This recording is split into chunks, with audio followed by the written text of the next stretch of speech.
This is Marlins pitcher Tyler Phillips, and you probably know him for doing this. Check out what our cameras caught. Luckily, I caught him in a lot better mood, and we were able to talk about what made his 2025 season so successful. Hey, what's going on, guys? It's Coach Antonio here with Tyler Phillips, pitcher with the Miami Marlins. Tyler, you had one of the highest chase percentages last year in the bigs. Tell me a little bit more about that and how you're able to keep the bat off the barrel. Yeah, man. Honestly, the most important thing is just getting strike one.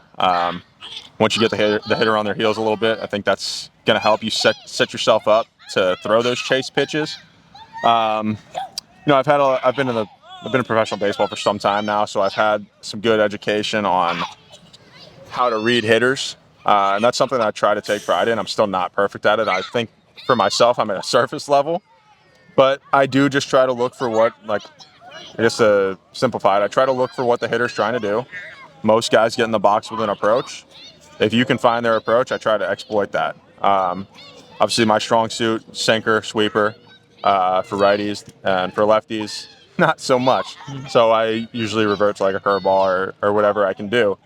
But if I can find what the hitter is trying to do, for me as a sinker baller, the plan typically is going to be see the ball up. So if I can exploit that somehow, just to get my ball back down below the zone, that's what's important. But over everything, it's just getting strike one, getting the hitter committed to swinging. Got you. All right, so talking a little bit more about your sinker and sweeper, you throw it at about a 40% clip between the two pitches. At what point in your career did you kind of figure out that you were a sinker bowler?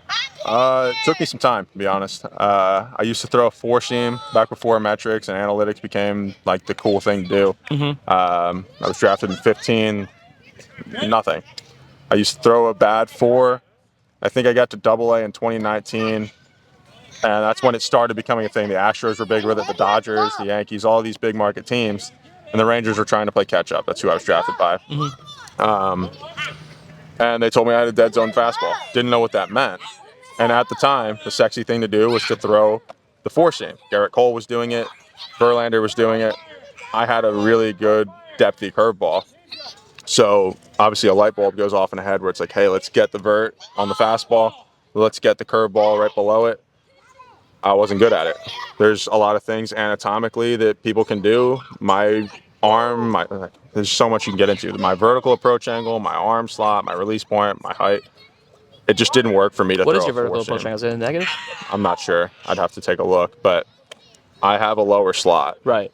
And, there's a lot of messing around. And as a younger player, I'm going to say yes to everything that my team shows me. When I've learned to take some, leave some. But once I got Tommy John in 2021, I decided I didn't like the four seam. It wasn't my strong suit. I knew that I had a natural sinker profile. I could just see the pitch from my own eye, having that little fade to it, that little sink. So I went where I train right now, Cressy Sports Performance. Talked to some people over there. They went over some of my measurements, and we figured out that the best thing for me is to go with a seam shifted sinker. Started throwing a basic one, and throughout the years, every year I've been tinkering until last year I finally honed in on something that works for me. Blake Trinan, he has a really good seam shifted sinker. Obviously him and I, different arm slots, he has a higher slot than me. But from what I'm able to create and have the seam catch, that's just something that I found a lot of success in. And then obviously with a pitch that's going to the right side, you're going to want to contrast it with the sweeper to the left. Yep, perfect. Tyler, thank you so much. Yeah. One of the highest percentage swing and miss rates in the bigs. So really appreciate you, Tyler. Yeah.